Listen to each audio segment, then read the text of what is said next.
ರನ್ಯಾರಾವ್ ಅವರ gold smuggling ಕೇಸ್ನಲ್ಲಿ ಜಾಮೀನು ಕೋರಿ ಸೆಷನ್ಸ್ ಕೋರ್ಟ್ ಮೊರೆ ಹೋಗಿದ್ದಾರೆ. ಮ್ಯಾಜಿಸ್ಟ್ರೇಟ್ ಕೋರ್ಟ್ ವಜಾ ಮಾಡಿದ ಬೆನ್ನಲ್ಲೇ ಸೆಷನ್ಸ್ ಕೋರ್ಟ್ಗೆ ಅರ್ಜಿ ಸಲ್ಲಿಸಿದ್ದಾರೆ. ನಿನ್ನೆ ರನ್ಯಾರಾವ್ ಜಾಮೀನು ಅರ್ಜಿಯನ್ನ ಮ್ಯಾಜಿಸ್ಟ್ರೇಟ್ ಕೋರ್ಟ್ ವಜಾಗೊಳಿಸಿತ್ತು. ರನ್ಯಾರಾವ್ ವಕೀಲರು ಜಾಮೀನು ಕೋರಿ ಸೆಷನ್ಸ್ ಕೋರ್ಟ್ಗೆ ಅರ್ಜಿ ಸಲ್ಲಿಕೆ ಮಾಡಿದ್ದಾರೆ. ಸೋಮವಾರ ರನ್ಯಾ ಜಾಮೀನು ಅರ್ಜಿ ವಿಚಾರಣೆಗೆ ಬರುವ ಸಾಧ್ಯತೆ ಇದೆ. ಗೋಲ್ಡ್ ಸ್ಮಗ್ಲಿಂಗ್ ಕೇಸ್ಗೆ ಸಂಬಂಧಪಟ್ಟಂತೆ A2 ಆರೋಪಿ ತರುಣ್ ರಾಜ್ ವಿರುದ್ಧ ಆಕ್ಷೇಪಣೆ ಸಲ್ಲಿಕೆ ಮಾಡಲಾಗಿದೆ. ತರುಣ್ ರಾಜ್ ಜಾಮೀನು ಅರ್ಜಿಗೆ ಡಿಆರ್ಐ ಪರ ವಕೀಲರು ಆಕ್ಷೇಪಣೆ ಸಲ್ಲಿಕೆ ಮಾಡಿದ್ದಾರೆ. ಹೀಗಾಗಿ ಮಾರ್ಚ್ 17ರಂದು ಮ್ಯಾಜಿಸ್ಟ್ರೇಟ್ ಕೋರ್ಟ್ ಬೇಲ್ ಅರ್ಜಿ ವಿಚಾರಣೆ ಮುಂದೂಡಿಕೆಯಾಗಿದೆ. ಗೋಲ್ಡ್ ಸ್ಮಗ್ಲಿಂಗ್ ಕೇಸ್ನಲ್ಲಿ ನನ್ನ ಪಾತ್ರವೇನೂ ಇಲ್ಲ, ನನ್ನ ಮೇಲೆ ಸುಳ್ಳು ಕೇಸ್ ದಾಖಲು ಮಾಡಿದ್ದಾರೆ ಅಂತ ಜೈಲಿನಿಂದಲೇ ರನ್ಯಾ ಡಿಆರ್ಐ ಎಡಿಜಿಗೆ ಪತ್ರ ಬರೆದಿದ್ದಾರೆ. ಪತ್ರದಲ್ಲಿ ನನ್ನ ಮೇಲೆ 14 ಕೆಜಿ ಚಿನ್ನ ತಂದ ಬಗ್ಗೆ ಸುಳ್ಳು ಕೇಸ್ ಹಾಕಿದ್ದಾರೆ. ನಾನು ಮಾತನಾಡೋದಕ್ಕೆ ಅವಕಾಶವನ್ನ ಕೊಟ್ಟಿಲ್ಲ. 10 ರಿಂದ 15 ಬಾರಿ ನನ್ನ ಮೇಲೆ ಅಧಿಕಾರಿಗಳು ಕೈ ಮಾಡಿದ್ದಾರೆ. ಅಧಿಕಾರಿಗಳು ನನಗೆ ಹೊಡೆದಿದ್ದಕ್ಕೆ ಕಾರಣ ನೀಡಿಲ್ಲ. ಈ ಪ್ರಕರಣದಲ್ಲಿ ನಾನು ಅಮಾಯಕಿ ಅಂತ ಬರೆದು ಅಳಲು ತೋಡಿಕೊಂಡಿದ್ದಾರೆ.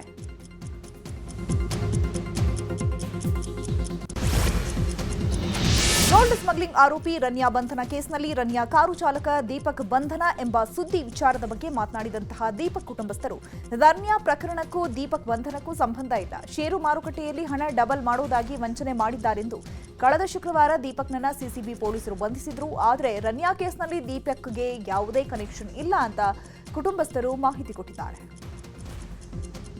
ಮಾಡಿರೋದು ಈಗ ಒಂದು ವಾರದಿಂದ ಬಂದು ಸಿಸಿಬಿ ಪೊಲೀಸರು ಬಂದಿದ್ರು, ಬಂದು ಅರೆಸ್ಟ್ ಮಾಡಿದೀನಿ ಅಂತ ಹೇಳಿದ್ರು. ನಾವು ಎದುರುಗಡೆ ಮನೆ ಅಲ್ವಾ, ನಾವು ನೋಡಿದ್ವಿ ಅಷ್ಟೇ. ಅಂದರೆ ಅವನು ಆಲ್ಮೋಸ್ಟ್ ಎಕ್ಸ್ಪೈರ್ಡ್ ಆಗಿ 6 ತಿಂಗಳಾಯ್ತು, ಅದು ಮಾತ್ರ ಗೊತ್ತು. ಹಾಗೆ ಕಾರೆಲ್ಲ ಓಡಿಸ್ತಾರೆ ಅವರು, ಓಡಿಸಲ್ಲ ಅಂತಲ್ಲ. ರನ್ಯಾಗೌಡರು ಕಾರ್ ಚಾಲಕ ಅನ್ನೋದೆಲ್ಲ ಸುಳ್ಳು. ಇದು 6 ತಿಂಗಳು ಊರೇ ಬಿಟ್ಟು 6 ತಿಂಗಳಾಯ್ತು. ಅದ್ರ ಬಗ್ಗೆ ಇವ್ರ ಬಗ್ಗೆ ಮಾಹಿತಿನೂ ಇಲ್ಲ ನಮಗೆ. ಇನ್ನೊಂದು ಹೇಳ್ಬೇಕಂತ ಏನಂತ ಗೊತ್ತಿಲ್ಲ, ಶೇರ್ ಮಾರ್ಕೆಟೆಲ್ಲ ಫ್ರಾಡ್ ಮಾಡ್ದ ಅಂದ್ಬಿಟ್ಟು ಅರೆಸ್ಟ್ ಮಾಡಿದಾರೆ ಅಂತ ಹೇಳಿದ್ದಾರೆ, ಅದು ಮಾತ್ರ ಗೊತ್ತು. ನಟಿ ರನ್ಯಾ ಗೋಲ್ಡ್ ಸ್ಮಗ್ಲಿಂಗ್ ಕೇಸ್ ತನಿಖೆ ಮತ್ತಷ್ಟು ಚುರುಕುಗೊಂಡಿದೆ. ಡಿಆರ್ಐ ಅಧಿಕಾರಿಗಳಿಗೆ ರನ್ಯಾ ನೀಡಿರುವ ಹೇಳಿಕೆಯನ್ನ ಸಿಬಿಐ ಪರಿಶೀಲನೆ ನಡೆಸಿ ಮತ್ತಷ್ಟು ಮಾಹಿತಿಯನ್ನ ಕಲೆ ಹಾಕ್ತಿದೆ. ಅದರಂತೆ ನನ್ನನ್ನ ಬ್ಲಾಕ್ಮೇಲ್ ಮಾಡಿ 6 ಅಡಿಯ ವ್ಯಕ್ತಿ ಚಿನ್ನ ನೀಡಿದ್ದ ಅಂತ ವಿಚಾರಣೆ ವೇಳೆ ಹೇಳಿದ್ರು. ಈ ಎಲ್ಲ ಹೇಳಿಕೆ ಪರಿಶೀಲನೆಗೆ ಸಿಬಿಐ ಇಳಿದಿದ್ದು ತನಿಖೆ ಮಾಡ್ತಾ ಇದೆ. ಇನ್ನು ರನ್ಯಾಗೆ ಬಂದಿದ್ದಂತಹ ವಿದೇಶಿ ಕರೆಗಳ ಬಗ್ಗೆ ಪರಿಶೀಲನೆ ಮಾಡಲಾಗ್ತಾ ಇದೆ. IP ಅಡ್ರೆಸ್ ಜಾಡು ಹಿಡಿದು ಸಿಬಿಐ ತನಿಖೆ ಚುರುಕುಗೊಳಿಸಿದೆ. ಇನ್ನು ಗೋಲ್ಡ್ ಸ್ಮಗ್ಲಿಂಗ್ ಪ್ರಕರಣದ ತನಿಖೆ ಬಗೆದಷ್ಟು ಬಯಲಾಗ್ತಾ ಇದೆ. ಸಿಬಿಐ ಹಾಗೂ IAS ಅಧಿಕಾರಿ ಗೌರವ್ ಗುಪ್ತಾ ನೇತೃತ್ವದಲ್ಲಿ ತನಿಖೆ ಚುರುಕುಗೊಳಿಸಲಾಗಿದ್ದು, ಪ್ರೋಟೋಕಾಲ್ ಉಲ್ಲಂಘನೆ ಬಗ್ಗೆ ಸಂಪೂರ್ಣ ಮಾಹಿತಿಯನ್ನು ಸಂಗ್ರಹಿಸಲಾಗಿದೆ. ಈ ಹಿಂದೆ ರನ್ಯಾ ಟ್ರಾವೆಲ್ ಮಾಡುವ ವೇಳೆ ಚೆಕ್ ಮಾಡಿರ್ಲಿಲ್ವಾ ಅಥವಾ ಚೆಕ್ ಮಾಡದಂತೆ ನಿರ್ದೇಶನ ಇತ್ತಾ ಎಂಬುದರ ಬಗ್ಗೆ ಮಾಹಿತಿಯನ್ನು ಕಲೆ ಹಾಕ್ತಿದ್ದಾರೆ. ಇನ್ನು ನಟಿ ರನ್ಯಾ ಗೋಲ್ಡ್ ಸ್ಮಗ್ಲಿಂಗ್ ಕೇಸ್ನಲ್ಲಿ ಮತ್ತೊಂದು ಸ್ಫೋಟಕ ಸುದ್ದಿ ಹೊರಬಿದ್ದಿದೆ. ರನ್ಯಾ ರಾವ್ಗೆ ಅಂತಾರಾಷ್ಟ್ರೀಯ ಮಟ್ಟದಲ್ಲಿ ನಂಟಿದೆ ಅಂತ ತಿಳಿದು ಬಂದಿದೆ. ರಾಜಕಾರಣಿಗಳು, IPS ಅಧಿಕಾರಿಗಳು, ಉದ್ಯಮಿಗಳು, ನಟ ನಟಿಯರು ಅಲ್ಲದೆ ಕಸ್ಟಮ್ಸ್ ಅಧಿಕಾರಿಗಳ ಗ್ಯಾಂಗ್ ಕೂಡ ಈ ಪ್ರಕರಣದಲ್ಲಿ ಶಾಮೀಲಾಗಿದ್ದಾರಂತೆ. ಈ ಹಿನ್ನೆಲೆಯಲ್ಲಿ ಸಿಬಿಐ, DRI, ED ತಂಡಗಳಿಂದ ತನಿಖೆ ಚುರುಕುಗೊಂಡಿದೆ. ಡಿಜಿಟಲ್ ಎವಿಡೆನ್ಸ್, ಬ್ಯಾಂಕ್ ಡೀಟೇಲ್ಸ್ ಸಂಗ್ರಹ ಮಾಡಲಾಗ್ತಾ ಇದ್ದು 50ಕ್ಕೂ ಹೆಚ್ಚು ಜನರನ್ನ ವಿಚಾರಣೆ ಮಾಡಲಾಗಿದೆ. ಗೋಲ್ಡ್ ಸ್ಮಗ್ಲಿಂಗ್ ಕೇಸ್ ದಿನದಿಂದ ದಿನಕ್ಕೆ ಹೊಸ ತಿರುವನ್ನ ಪಡೆದುಕೊಳ್ತಾ ಇದೆ. ಇವತ್ತು ರಾಜಕಾರಣಿ ಪರಸ್ಪರ ಆರೋಪಗಳನ್ನ ಮಾಡಿದ್ದಾರೆ. ಗೃಹ ಸಚಿವ ಪರಮೇಶ್ವರ್ ಮಾತನಾಡಿ ತನಿಖೆ ನಡೀತಾ ಇದೆ, ವರದಿ ಬರಲಿ ನೋಡೋಣ ಅಂತ ಹೇಳಿದ್ರು. ಕಲಬುರಗಿಯಲ್ಲಿ ಸಚಿವ ಡಾಕ್ಟರ್ ಶರಣಪ್ರಕಾಶ್ ಪಾಟೀಲ್ ಮಾತನಾಡಿ ಬಿಜೆಪಿಯವರು ಕೇಂದ್ರದ ಮಂತ್ರಿಗಳ ಪಾತ್ರ ಇದೆ ಎಂದಿರಬೇಕು ನೋಡಿ ಅಂತ ಕೌಂಟರ್ ಕೊಟ್ಟಿದ್ದಾರೆ. ಶಿವಮೊಗ್ಗದಲ್ಲಿ ಕಾರ್ಮಿಕ ಸಚಿವ ಸಂತೋಷ್ ಲಾಡ್ ಮಾತನಾಡಿ ಕೇಂದ್ರ ಸರ್ಕಾರದ ಪಾತ್ರ ಇರಬಹುದು ಅಂತ ಹೇಳಿದ್ದಾರೆ.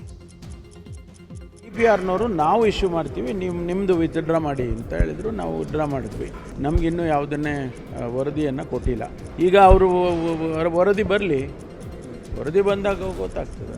ನೋಡಿ, ಗೋಲ್ಡ್ ಸ್ಮಗ್ಲಿಂಗ್ ಇದರಲ್ಲಿ ಮಿನಿಸ್ಟರ್ದು ಏನು ರೋಲ್ ಇಡೋಕ್ಕೆ ಸಾಧ್ಯ ಇದೆ? ಏರ್ಪೋರ್ಟ್ ನಮ್ಮ ಅಂಡರ್ ಬರ್ತಾವ? ಗೌರ್ಮೆಂಟ್ ಆಫ್ ಇಂಡಿಯಾ ಅಂಡರ್ ಬರೋದು. ಅವ್ರೇನೋ ಕನ್ಫ್ಯೂಸ್ ಆಗಿ ಹೇಳಿರ್ಬೇಕು ನೋಡಿ, ಸೆಂಟ್ರಲ್ ಮಿನಿಸ್ಟರ್ ಅಂತಿರ್ಬೇಕು. ಅಥೆಂಟಿಕೇಟೆಡ್ ಆಗಿ ನೀವು ಗೋಲ್ಡ್ ಖರೀದಿ ಮಾಡಿದ್ರೆ ಏನು ಪ್ರಾಬ್ಲಮ್ ಇಲ್ಲ. ದುಬೈ ಏರ್ಪೋರ್ಟ್ನಾಗ 20-50 ಕೆಜಿ ಖರೀದಿ ಮಾಡಿ ಕೊಡ್ತಾರೆ. ಇಲ್ಲಿ ಕಸ್ಟಮ್ಸ್ ಯಾಕೆ ಬೈಪಾಸ್ ಮಾಡ್ತಾರೆ? ನೀವು ಅದನ್ನ ಡ್ಯೂಟಿ ಕಟ್ಟಬೇಕಾಗುತ್ತೆ. ರಾಜ್ಯ ಸರ್ಕಾರಕ್ಕೆ, ನಮ್ಮ ದೇಶಕ್ಕೆ ಏನು ನುಕ್ಸಾನ ಇಲ್ಲ. ಇಲ್ಲಿ ನೀವು ಅಫಿಷಿಯಲಿ ಖರೀದಿ ಮಾಡಿ ನೀವು ಬೇರೆ ದೇಶಕ್ಕೆ ಹೋಗ್ಬೇಕಾದ್ರೆ ಡಿಕ್ಲೇರ್ ಮಾಡಬೇಕಾಗತ್ತೆ, ಅಲ್ಲಿ ಕಾನೂನು. ಉಡುಪಿಯಲ್ಲಿ ಕೇಂದ್ರ ಸಚಿವ ಪ್ರಹ್ಲಾದ್ ಜೋಶಿ ರಿಯಾಕ್ಷನ್ ನೀಡಿ ಕಸ್ಟಮ್ಸ್ ತಪ್ಪಿಸಿ ಪ್ರೋಟೋಕಾಲ್ ಮೂಲಕ ಹೇಗೆ ಕರೆತರಲಾಯಿತು, ಇದರ ಸಂಪೂರ್ಣ ತನಿಖೆಯನ್ನ ಸಿಬಿಐಗೆ ಒಪ್ಪಿಸಬೇಕು ಅಂತ ಹೇಳಿದ್ದಾರೆ. ರಾಜ್ಯ ಸರ್ಕಾರದ ಅಧಿಕಾರಿಗಳು ಅವರಿಗೆ ಎಸ್ಕಾರ್ಟ್ ಅನ್ನ ಕೊಟ್ಟಿದ್ದಾರೆ. ಅವರಿಗೆ ಪ್ರೋಟೋಕಾಲ್ ಕವರ್ ಕೊಟ್ಟು ಅವರನ್ನ ಚೆಕಿಂಗ್ ಮಾಡಲಾರ್ದೆ ಕರ್ಕೊಂಡು ಬಂದಿದ್ದಾರೆ. ಮಂತ್ರಿಗಳ ಹೆಸರುಗಳು ಕೇಳ್ತಾ ಇದೆ. ಅದರ ಬಗ್ಗೆ ಯಾವುದೇ ಚಕಾರವನ್ನು ರಾಜ್ಯ ಸರ್ಕಾರ ಎತ್ತುತ್ತಾ ಇಲ್ಲ. ರಾಜ್ಯ ಸರ್ಕಾರದ ಕೆಲವು ಮಂತ್ರಿಗಳದ್ದು ಇದರಲ್ಲಿ ಪಾತ್ರ ಇದೆ. ರಾಜಕೀಯ ಸುದ್ದಿಗಳನ್ನ ನೋಡೋಣ. ನಾನೇ 5 ವರ್ಷ ಸಿಎಂ ಎಂಬ ಸಿದ್ದರಾಮಯ್ಯ ಹೇಳಿಕೆ ವಿಚಾರವಾಗಿ ಸಚಿವ ಸತೀಶ್ ಜಾರಕಿಹೊಳಿ ಪ್ರತಿಕ್ರಿಯೆ ನೀಡಿದ್ದಾರೆ. ಸರ್ಟಿಫಿಕೇಟ್ ಅವರೇ ಕೊಟ್ಟ ಮೇಲೆ ನಾನೇನು ಹೇಳೋದು? ಸರ್ಟಿಫಿಕೇಟ್ ಅವರೇ ಕೊಟ್ಟಿದ್ದಾರಲ್ಲ, ನಾವು ಹೇಳೋ ಅವಶ್ಯಕತೆ ಏನಿಲ್ಲ. ಇನ್ನು ಸಂಪುಟ ಪುನರ್ರಚನೆ ವಿಚಾರವಾಗಿ ನಾವು ಉಳಿಸಿಕೊಂಡ್ರೆ ಸಾಕು, ಅವರವರು ಉಳಿದ್ರೆ ಸಾಕಾಗಿದೆ ಅಂತ ಹೇಳಿದ್ದಾರೆ. ಏನೋ ಸರ್ಟಿಫಿಕೇಟ್ ಕೊಟ್ಟ ಮ್ಯಾಗ ನಾವೇ ಮುಗೋದೈತೆ, ಅವರೇ ಸರ್ಟಿಫಿಕೇಟ್ ಅವರೇ ಕೊಟ್ಟ ಮ್ಯಾಗ ಮುಗೋದೈತಲ್ಲ, ನಾವೇನು ಹೇಳುವಂಥ ಅವಶ್ಯಕತೆ ಇಲ್ಲ. ಅವ್ರವ್ರು ಉಳಿದ್ರೆ ಸಾಕಂತ ಅವ್ರು ಹೇಳ್ತಾರೆ, ನೀವು ನಮ್ಮನ್ನ ಕೇಳಿ ನಾವೆಲ್ಲ ಹೇಳೋದು. ಇನ್ನು ಸಚಿವರಿಂದ ಹೈಕಮಾಂಡ್ ಭೇಟಿ ವಿಚಾರದ ಬಗ್ಗೆಯೂ ಸತೀಶ್ ಜಾರಕಿಹೊಳಿ ಪ್ರತಿಕ್ರಿಯೆ ನೀಡಿದ್ದಾರೆ.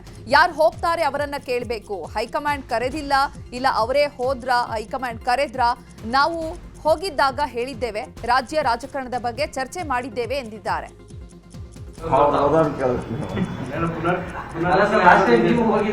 ನೀವು ಹೋದಾನ್ ಕೇಳ್ಬೇಕು, ಹೆಂಗೆ ನೀವು ಹೋದ್ರ ನಿಮ್ಗೆ ಯಾರು ಕರೆದಿದ್ರ ಅವ್ರೇ ಅವ್ರ ಬಗ್ಗೆ ನಾವು ಹೇಳಕ್ಕಾಗಲ್ಲ.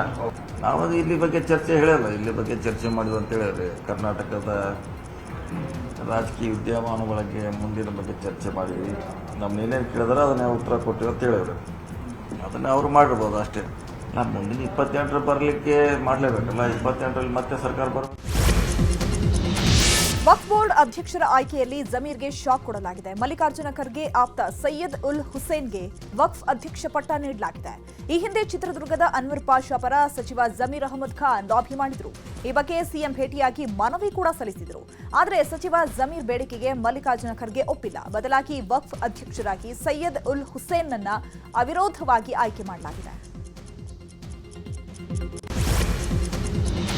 ಬಿಜೆಪಿ ಕಾರ್ಯಕರ್ತರಿಗೆ ಕಾಂಗ್ರೆಸ್ ಶಾಸಕ ಪ್ರದೀಪ್ ಈಶ್ವರ್ ಆವಾಜ್ ಹಾಕಿದ್ದಾರೆ. ಬೆಂಗಳೂರಿನಲ್ಲಿ ಕೈವಾರ ತಾತಯ್ಯ ಜಯಂತಿ ಕಾರ್ಯಕ್ರಮವನ್ನು ಏರ್ಪಡಿಸಲಾಗಿತ್ತು. ಈ ವೇಳೆ ಶಾಸಕ ಪ್ರದೀಪ್ ಈಶ್ವರ್ ಹಾಗೂ ಸಂಸದ ಪಿಸಿ ಮೋಹನ್ ನಡುವೆ ಮಾತಿನ ಚಕಮಕಿ ನಡೆಯಿತು. ಕಾರ್ಯಕ್ರಮದಲ್ಲಿ ಬಿಜೆಪಿ ಕಾಲದ ಕೊಡುಗೆಗಳ ಬಗ್ಗೆ ಸಂಸದ ಪಿಸಿ ಮೋಹನ್ ಮಾತನಾಡಿದ್ರು. ಇದಕ್ಕೆ ಆಕ್ಷೇಪ ವ್ಯಕ್ತಪಡಿಸಿದ ಪ್ರದೀಪ್ ಈಶ್ವರ್ ಬಿಜೆಪಿಯವರ ಗುಣಗಾನ ಮಾಡೋದನ್ನ ನಿಲ್ಲಿಸಬೇಕು ಅಂತ ಹೇಳಿದ್ರು. ಈ ವೇಳೆ ಹೈಡ್ರಾಮವೇ ನಡೆದು ಹೋಯಿತು.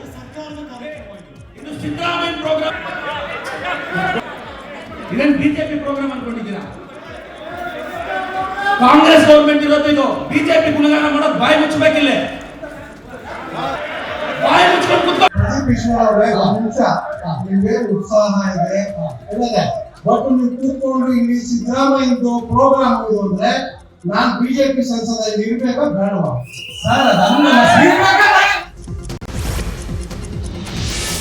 ಕೈವಾರ ತಾತಯ್ಯ ಜಯಂತಿ ಕಾರ್ಯಕ್ರಮದಲ್ಲಿ ನಡೆದ ಗಲಾಟೆ ಬಗ್ಗೆ ಸಂಸದ ಪಿಸಿ ಮೋಹನ್ ಮಾತನಾಡಿದರು. ನಿನ್ನೆ ಜಯಂತಿ ನಡೆಯುವಾಗ ಪ್ರದೀಪ್ ಈಶ್ವರ್ ನನ್ನ ಸರ್ಕಾರ ನನ್ನ ಕಾರ್ಯಕ್ರಮ ಅಂತ ಮಾತನಾಡ್ತಾ ಇದ್ರು.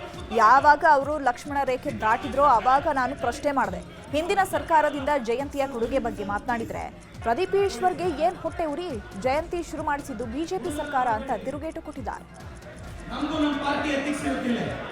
ಇವರ ಒಂದು ಟರ್ಮ್ ಬಂದಾಗ ಭಾಷಣ ಮಾಡ್ತಿದ್ದಾಗ ಯಾರೆಲ್ಲ ಬಿ ಜೆ ಪಿನ ಗುಣಗಾನ ಮಾಡ್ತಾ ಇದ್ದೀರಾ, ಅದಾದಮೇಲೆ ಯಾರಪ್ಪಂದು ಇದು ಸಿದ್ದರಾಮಯ್ಯನ ಸರ್ಕಾರ, ಇದು ನನ್ನ ಸರ್ಕಾರ, ಅದು ಇದು ಅಂತೇಳಿ ಎಲ್ಲ ಮಾತಾಡೋಕ್ಕೆ ಶುರು ಮಾಡಿದ್ರು.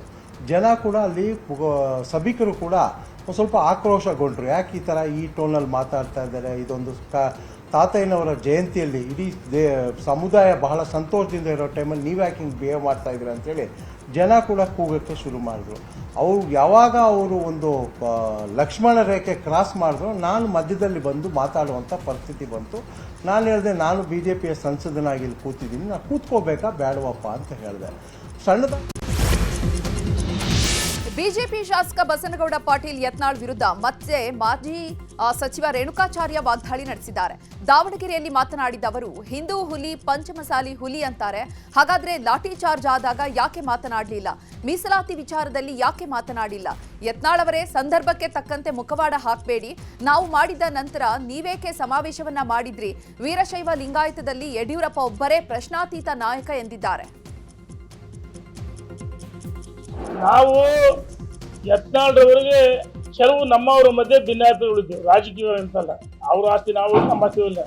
ನಾವು ನಮ್ಮಲ್ಲೇ ಎತ್ಕೊತಕ್ಕಂಥ ಕೆಲಸ ಮಾಡಿದ್ರೆ ಹೊಸಪೇಟೆಯಲ್ಲಿ, ಬೆಂಗಳೂರಲ್ಲಿ ನಾವೇನು ಹೇಳಿದ್ವಿ, ಒಟ್ಟಾಗಿ ಒಂದಾಗಿ ಹೋಗೋನ್ ಬಂದ್ರಿ ಅಂತ ನಾವು ಯತ್ನಾಳ್ರಿಗೆ ಕರೆ ಕೊಟ್ಟಿದ್ವಿ. ಆದರೆ ನಿನ್ನೆ ದಿವಸ ನಾನು ಹೇಳ್ತಿದ್ದೀನಿ, ಸಮಾಜ ಹೊಡಿಬಾರ್ದು, ಒಟ್ಟಾಗಬೇಕಂತ ನಮ್ಮ ಉದ್ದೇಶ. ನಾವು ಹೇಳ್ತಾ ಇದೀವಿ, ಯತ್ನಾಳ್ರವ್ರನ್ನ ಬಲಿಪಶು ಮಾಡ್ತಾರೆ, ಅರ್ಥ ಮಾಡ್ಕೊಳ್ಬೇಕು. ಸಮಯ ಬಂದಾಗ ಹಿಂದೂ ಹುಲಿ ಅಂತೀವಿ, ಪಂಚಮಶಾಲೆ ಅಂತೀವಿ. ಸಮಾಜದ ಮೇಲೆ ಲಾಠಿ ಚಾರ್ಜ್ ಆದಾಗ ಯಾಕಪ್ಪ ನೀವು ಖಂಡಿಸ್ಲಿಲ್ಲ ಅದನ್ನ? ಮೊನ್ನೆಯಷ್ಟೇ ಬೆಂಗಳೂರಿನಲ್ಲಿ ಕುಡಿಯುವ ನೀರು ಹಿಡಿಯುವ ವೇಳೆ ಕರೆಂಟ್ ಶಾಕ್ನಿಂದ ಮಹಿಳೆಯೊಬ್ಬರು ಸಾವನ್ನಪ್ಪಿದ ಘಟನೆ ಬೆನ್ನಲ್ಲೇ ಇದೀಗ ಶಿವಮೊಗ್ಗದಲ್ಲಿ ವಿದ್ಯುತ್ ತಗುಲಿ ಯುವತಿ ಸಾವನ್ನಪ್ಪಿದ್ದಾಳೆ. ಎಮ್ಮೆಹಟ್ಟಿ ಗ್ರಾಮದ 18 ವರ್ಷದ ನಿಸರ್ಗ ಮೃತದೃತೈವಿ. ಮೋಟಾರ್ ಆನ್ ಮಾಡಲು ತೆರಳಿದ್ದ ವೇಳೆ ನಿಸರ್ಗಾಳಿಗೆ ಕರೆಂಟ್ ಹೊಡೆದಿದೆ. ಸ್ಥಳದಲ್ಲಿಯೇ ಯುವತಿ ನಿಸರ್ಗ ಕುಸಿದು ಬಿದ್ದು ಸಾವನ್ನಪ್ಪಿದ್ದಾಳೆ. ವಿಶ್ವವಿಖ್ಯಾತ ಜೋಗ ಜಲಪಾತ ಪ್ರದೇಶದ ವ್ಯಾಪ್ತಿಯಲ್ಲಿ ಪ್ರವಾಸಿಗರಿಗೆ ನಿಷೇಧಿಸಲಾಗಿದೆ. ಮೂಲಭೂತ ಸೌಲಭ್ಯ ಒದಗಿಸಲು ಸಮಗ್ರ ಅಭಿವೃದ್ಧಿ ಕಾಮಗಾರಿ ನಡೀತಾ ಇದೆ. ಕಾಮಗಾರಿಗಳಲ್ಲಿ ಜೋಗ ಜಲಪಾತದ ಮುಖ್ಯ ದ್ವಾರದ ಕಾಮಗಾರಿಯೂ ಒಂದಾಗಿರುವ ಕಾರಣ ಏಪ್ರಿಲ್ 30ರವರೆಗೆ ಪ್ರವಾಸಿಗರ ಪ್ರವೇಶವನ್ನ ನಿರ್ಬಂಧಿಸಲಾಗಿದೆ. ಖ್ಯಾತ ಚಿತ್ರನಟ ಪ್ರಭುದೇವ ಕುಕ್ಕೆ ಸುಬ್ರಹ್ಮಣ್ಯ ದೇಗುಲಕ್ಕೆ ಭೇಟಿ ಕೊಟ್ಟಿದ್ದಾರೆ. ಕುಟುಂಬ ಸಮೇತ ಕುಕ್ಕೆ ಸುಬ್ರಹ್ಮಣ್ಯ ದೇಗುಲಕ್ಕೆ ಭೇಟಿ ನೀಡಿ ದೇವರಿಗೆ ಮಹಾಭಿಷೇಕ ಪೂಜೆ ಮಾಡಿದ್ದಾರೆ. ಈ ವೇಳೆ ದೇವಸ್ಥಾನದ ವತಿಯಿಂದ ಪ್ರಭುದೇವ ಕುಟುಂಬಕ್ಕೆ ಗೌರವ ಸಲ್ಲಿಸಲಾಗಿದೆ.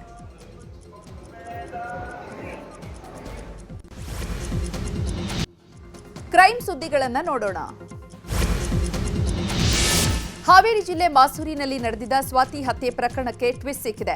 ಸ್ವಾತಿಯನ್ನ ಪ್ರೀತಿಸ್ತಾ ಇದ್ದ ನಯಾಜ್ ತಮ್ಮದೇ ಧರ್ಮದವರ ಹುಡುಗಿ ಜೊತೆ ಮದುವೆಗೆ ನಿರ್ಧಾರವನ್ನ ಮಾಡಿದ್ರಂತೆ.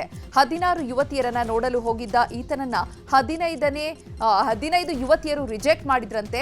16ನೇ ಯುವತಿ ಒಪ್ಪಿಗೆಯ ನಂತರ ನಿಶ್ಚಿತಾರ್ಥಕ್ಕೆ ಏರ್ಪಡಿಸಲಾಗಿತ್ತು. ಆದರೆ ಸ್ವಾತಿ ಇದಕ್ಕೆ ಅಡ್ಡಿಯಾಗಿದ್ರಂತೆ. ಇದರಿಂದ ಕೋಪಗೊಂಡ ನಯಾಜ್ ಮಾತುಕತೆಗೆ ಅಂತ ಕರೆದು ಉಸಿರುಗಟ್ಟಿಸಿ ಕೊಲೆ ಮಾಡಿರೋದಾಗಿ ವಿಚಾರಣೆಯಲ್ಲಿ ಒಪ್ಪಿಕೊಂಡಿದ್ದಾನೆ. ಇನ್ನು ಸ್ವಾತಿ ಹತ್ಯೆ ಕೇಸ್ ಸಂಬಂಧ ಹಲಗೇರಿ ಪೊಲೀಸರು ತನಿಖೆ ಚುರುಕುಗೊಳಿಸಿದ್ದಾರೆ. ಆರೋಪಿಯನ್ನ ಕೊಲೆ ಮಾಡಿದ ಸ್ಥಳಕ್ಕೆ ಕರೆದೊಯ್ದು ಸ್ಥಳ ಮಹಜರು ನಡೆಸಲಾಯಿತು. ಮೊದಲು ಸ್ವರ್ಣ ಪಾರ್ಕ್ಗೆ ಸ್ವಾತಿಯನ್ನ ಕರೆಸಿದ ಆರೋಪಿಗಳು ಅಲ್ಲಿ ಮೀಟಿಂಗ್ ನಡೆಸಿದ್ರು. ಇದೇ ಸಂದರ್ಭ ಪೊಲೀಸರು ಸ್ಥಳ ಮಹಜರು ನಡೆಸಿದ್ರು. ಹಾವೇರಿ ಸ್ವಾತಿ ಹತ್ಯೆ ಪ್ರಕರಣಕ್ಕೆ ಸಂಬಂಧಪಟ್ಟಂತೆ ಆರೋಪಿ ನಯಾಸ್ ತಂದೆ ಇಮಾಮ್ ಸಾಬ್ ನ್ಯೂಸ್ 18 ಜೊತೆಗೆ ಮಾತನಾಡಿದ್ದಾರೆ. ನನ್ನ ಮಗ ಒಳ್ಳೆಯವನು, ದೇವರಂತ ಹುಡುಗ, ಇದು ಷಡ್ಯಂತ್ರ. ಅವನು ಕೊಲೆ ಮಾಡಿಲ್ಲ. ಜಿಹಾದ್ ಅನ್ನೋದೇ ನಮಗೆ ಗೊತ್ತಿಲ್ಲ. ಜಿಹಾದ್ ಅನ್ನೋದನ್ನ ನಾವು ಫಸ್ಟ್ ಟೈಮ್ ಕೇಳ್ತಾ ಇರೋದು. ಇದೆಲ್ಲ ಕಟ್ಟು ಕಥೆ, ಸುಳ್ಳು ಅಂತ ಹೇಳಿದ್ದಾರೆ. ಹತ್ಯೆಯಾದ ಸ್ವಾತಿ ಮನೆಗೆ ಸಂಸದ ಬಸವರಾಜ ಬೊಮ್ಮಾಯಿ ಭೇಟಿ ಕೊಟ್ಟಿದ್ರು. ಸ್ವಾತಿ ತಾಯಿಗೆ ಸಾಂತ್ವನ ಹೇಳಿ ಧೈರ್ಯ ತುಂಬಿದ್ರು. ನೀವೇನು ಆತಂಕ ಪಡಬೇಡಿ, ನಿಮ್ಮ ಮಗಳನ್ನ ಹತ್ಯೆ ಮಾಡಿದವರು ಸಿಕ್ಕಿದ್ದಾರೆ. ಹಂತಕರಿಗೆ ಕಠಿಣ ಶಿಕ್ಷೆ ಕೊಡಿಸೋದಾಗಿ ಭರವಸೆ ನೀಡಿದ್ರು. ಹಿಂದಿ ಹೇರಿಕೆ ವಿರೋಧಿಸಿ ಕೇಂದ್ರ ಸರ್ಕಾರದ ವಿರುದ್ಧ ತಮಿಳುನಾಡು ಸರ್ಕಾರ ಸಮರ ಸಾರಿದೆ.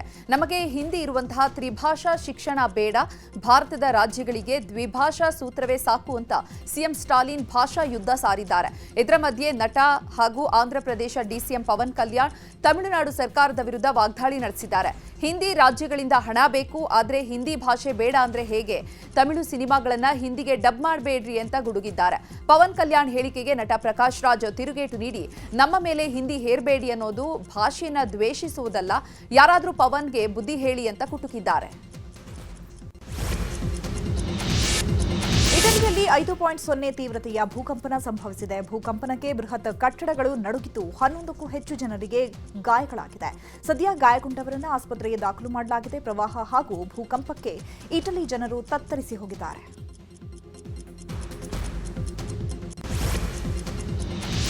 ಸ್ಪೇನ್ನಲ್ಲಿ ಭೀಕರ ಚಂಡಮಾರುತ ಎದ್ದಿದ್ದು ಮನೆಯ ಚಾವಣಿಗಳು ತರಗೆಲೆಯಂತೆ ಹಾರಿ ಹೋಗಿವೆ.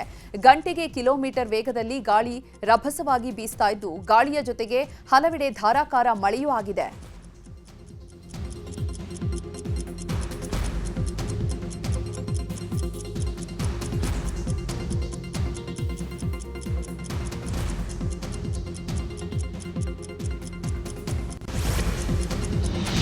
ಅಮೆರಿಕದ ಪೇನ್ನಲ್ಲಿರುವ ಓಕ್ಲಹೋಮಾದ ಸ್ಟಿಲ್ ವಾಟರ್ನಲ್ಲಿ ಭೀಕರ ಕಾಡ್ಗಿಚ್ಚು ಎದ್ದಿದೆ. ಸಾವಿರಾರು ಎಕರೆ ಅರಣ್ಯ ಪ್ರದೇಶ ಕಾಡ್ಗಿಚ್ಚಿನಿಂದ ಹೊತ್ತಿ ಉರಿತಾ ಇದ್ದು, ಅರಣ್ಯದ ಸುತ್ತಮುತ್ತ ಇರುವ ಜನರನ್ನ ಬೇರೆಡೆ ಸ್ಥಳಾಂತರ ಮಾಡಲಾಗಿದೆ.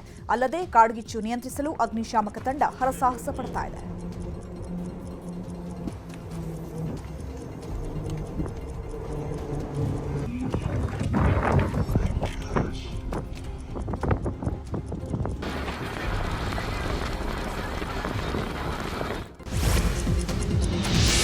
ಹಮಾಸ್ ಉಗ್ರ ಸಂಘಟನೆಯನ್ನ ಬೆಂಬಲಿಸ್ತಾ ಇದ್ದ ಆರೋಪದಡಿ ಕೊಲಂಬಿಯಾ ವಿಶ್ವವಿದ್ಯಾಲಯದ ಭಾರತೀಯ ಮೂಲದ ವಿದ್ಯಾರ್ಥಿಯನ್ನ ಅಮೆರಿಕದಿಂದ ಗಡೀಪಾರು ಮಾಡಲಾಗಿದೆ.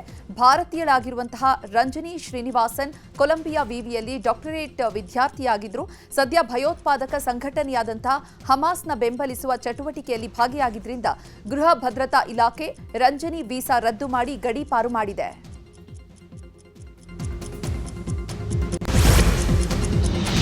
ಸಾರ್ವಜನಿಕ ಸ್ಥಳದಲ್ಲಿ ಹಿಜಾಬ್ ಧರಿಸದ ಮಹಿಳೆಯರನ್ನ ಪತ್ತೆ ಹಚ್ಚಲು ಇರಾನ್ ನಾಸರ್ ಎಂಬ ಹೊಸ ಅಪ್ಲಿಕೇಶನ್ ಬಳಸ್ತಾ ಇದೆ. ಟೆಹ್ರಾನ್ನ ಅಮ್ರಿಕರ್ಬೀರ್ ವಿಶ್ವವಿದ್ಯಾಲಯದಲ್ಲಿ ಹಿಜಾಬ್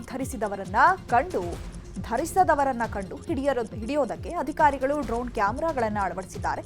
ಹಿಜಾಬ್ ಧರಿಸದೇ ಉಲ್ಲಂಘನೆ ಮಾಡಿದವರನ್ನ ನಾಸರ್ ಅಪ್ಲಿಕೇಶನ್ ಕಂಡು ಹಿಡಿಯಲಿದ್ದು ಇದರ ಮೂಲಕ ಪೊಲೀಸರಿಗೆ ಮಾಹಿತಿ ಸಿಗಲಿದೆ.